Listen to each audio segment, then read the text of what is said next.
Alors, aujourd'hui, j'aimerais te parler de se redéfinir. Se redéfinir, c'est très important. Tu sais que quand tu te redéfinis, ça veut dire que tu réapprends à te connaître. Donc, premièrement, tu sais, parfois, on fait des choix sans vraiment nous rendre compte. On choisit les choix qui nous sont présentés.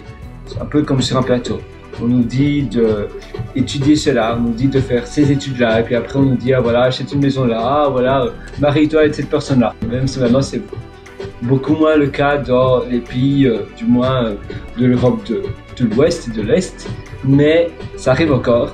Et surtout pour le travail également, pour les études, on nous influence, ou bien si on ne nous influence pas, on choisit tout simplement le chemin de nos pères. Donc de nos pères, évidemment, attention, c'est pas P-E-R-E, c'est P-A-R, ça veut dire nos pères, ce sont les personnes avec qui on côtoie, par exemple, on côtoie le plus, ça peut être tes classmates, donc les autres personnes avec qui tu étudiais. Donc c'est classmates, comment tu appelles ça encore? C'est des élèves, oui, tes élèves, tes camarades de classe. Et c'est bien, mais parfois tu es dans une école bien spécifique, et dans ces écoles-là, la plupart des personnes qui ont été dans cette école-là vont faire des choix assez similaires.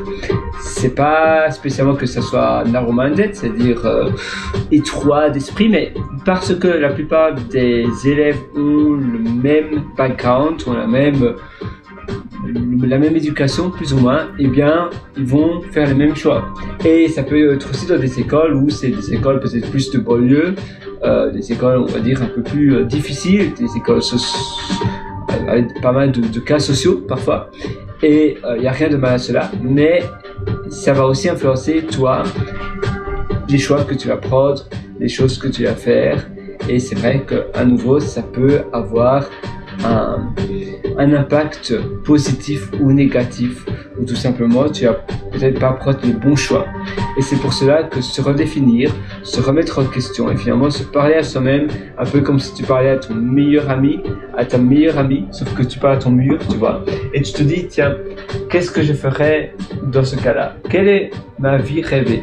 Et puis voyager aussi, voyager ça ouvre tellement l'esprit, tu voyages. Je te propose également d'aller habiter dans des hostels. Moi j'ai habité dans des hostels pendant très longtemps. Maintenant j'habite dans des hôtels 4-5 étoiles, 6 ça n'existe pas, mais dans des hôtels palace on va dire, de ce grade-là pendant aussi des années. Mais avant c'était vraiment des hostels les moins chers. Donc je suis vraiment passé de deux côtés opposés. Et c'est vrai que ça t'ouvre vraiment l'esprit, tout le monde est tellement chaleureux et tu rencontres tellement de personnes. Dans les hostels, c'est vraiment chouette pour rencontrer du monde.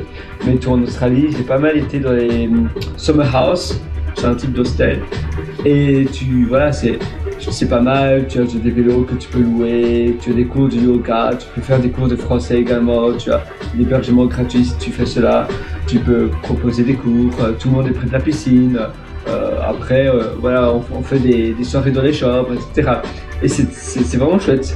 Et puis après, évidemment, ça dure qu'un temps, tu vois, c'est une période. Et puis après, tu évolues, tu vieillis également avec le temps, même si c'est une question de quelques mois. Mais après, tu prends d'autres choix ou voilà, après plusieurs mois, à un moment donné, tu en as un peu marre et tu as envie de changer.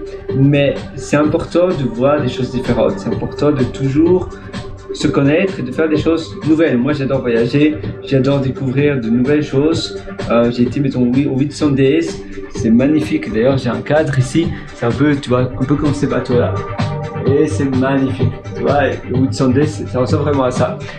Tu as d'ailleurs le Heaven Beach, c'est ça si je me souviens bien. C'est magnifique.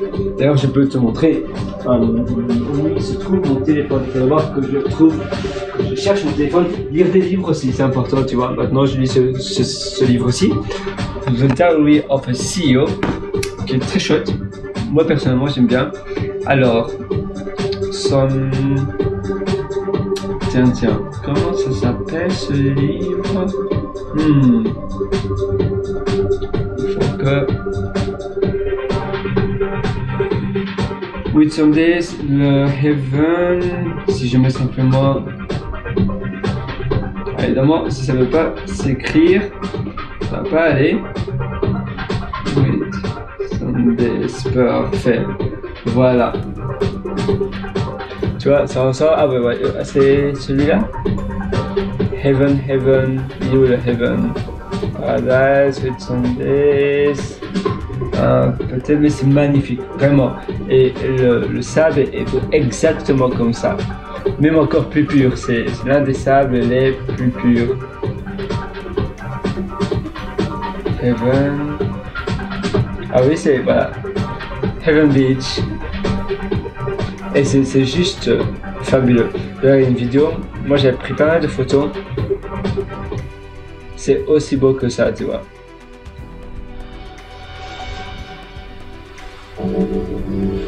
Ah, évidemment, la vidéo ne s'adapte pas au format. Si j'agrandis, voilà. Bon, ça c'était pour l'introduction, mais tu vois, donc en fait, le but c'est vraiment de voir de nouvelles choses, de promener, tu vois. Là, tantôt, il y a 2-3 heures de cela, je marchais ici et c'était juste génial. Donc, c'était cet après-midi en réalité.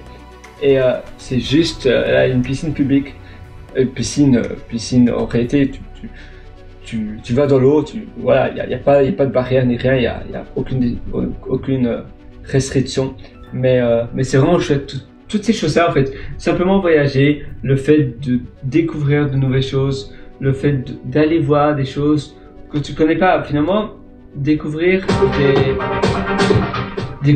un sentier que tu connais pas encore, aller dans les sentiers qui sont pas les plus utilisés. Et dans ta vie, c'est pareil, tu vois. Un peu comme un chemin, si tu prends toujours le même chemin, eh bien, voilà, tu vas même plus remarquer où tu marches. Tu vas même plus faire attention aux détails. Mais si tu vas dans un endroit complètement différent, waouh, tu vas être illuminé. Tu vas voir tellement de nouvelles choses autour de toi. C'est pareil dans tes projets, c'est pareil dans ce que tu veux réaliser, dans ce que tu vas accomplir très prochainement, et c'est tout ce que je te souhaite. Simplement redéfinir ce que toi tu veux et vivre une vie passionnante, vivre une vie qui te plaît, vivre une vie qui te parle vraiment. Si tu vas encore beaucoup plus loin d'ailleurs dans ton amélioration de ta vie, eh bien sache que je t'ai concocté un atelier qui s'appelle Belle Vie. Cet atelier, ça se trouve sur pierrewriter.com, c'est pierrewriter.com. Là-dessus, tu verras un lien qui s'appelle Mes méthodologies et tu pourras en apprendre beaucoup plus parce que eh bien, tu pourras ainsi acquérir l'atelier Belle Vie et dès ce soir, sur la table, tu auras déjà ton plan d'action tout doucement pour améliorer ton standard de vie. On va parler du débroussaillage évidemment, c'est le plus important, faire les fondations dans ton chez-toi. On va parler de minimalisme, on va parler de projets de long terme, on va parler de projets de plus court terme, on va parler évidemment du cerveau, des addictions, de la psychologie, du développement personnel. On va parler de tellement de choses qui vont pouvoir améliorer ton bien-être, améliorer ton bonheur. Sur ce, moi je te souhaite absolument tout le meilleur. À une prochaine. Ciao, bye bye.